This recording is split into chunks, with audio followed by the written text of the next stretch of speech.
Owner பொண்டாட்டியா, வெயில் ஓவரா இருக்கு. விளக்கெண்ணெயில வெங்காயத்தை வெட்டி போட்டு எடுத்துட்டு வாடி. வீட்ல விளக்கு இருக்கு, விளக்காம இருக்கு. விளக்கெண்ணெய் மட்டும் இல்லடி. ஏண்டி வீட்ல வேற எண்ணெய் இல்லையா? இருக்கு இருக்கு, இரு எடுத்துட்டு வந்து தொலைகிறேன். சின்ன வெங்காயத்தை வெட்டி போடுடி, மறந்துடாத. இதுதான் சின்ன வெங்காயம்.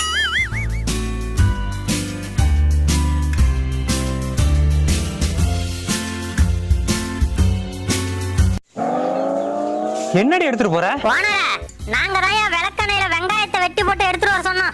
அட விளங்காதவள அஞ்சாண்டி மண்ணெண்ணெய் ஊத்தி எடுத்துட்டு போற? மண்ணெண்ணெயா? அட மாங்கா மடச்சி எங்கள மண்ணுல புதைக்க பாக்குறியா? நீங்க தானே வீட்ல இருக்க எண்ணெய் எடுத்துட்டு வர சொன்னீங்க. மண்ணெண்ணெய் தான் இருந்துச்சு. அத உன் மண்டையில ஊத்திட்டு வெயில போய் நில்லுடி. நல்லா கொழுந்து விட்டேடியா. ஏண்டி இந்த மண்ணெண்ணெய் வாங்க எவ்வளவு நேரம் நின்னு இருக்கேன் தெரியுமா? அத போய் வீணாக்க பாக்குற? ஏண்டா மலைக்கோட்டை மங்கி, எங்க உசுர விட உனக்கு மண்ணெண்ணெய் பெருசா? இதுக்கப்புறம் இந்த பண்ணையில இருந்தா நம்ம யமராக ஏத்தி விட்டுருவான். கிளம்புறாடா சாமி.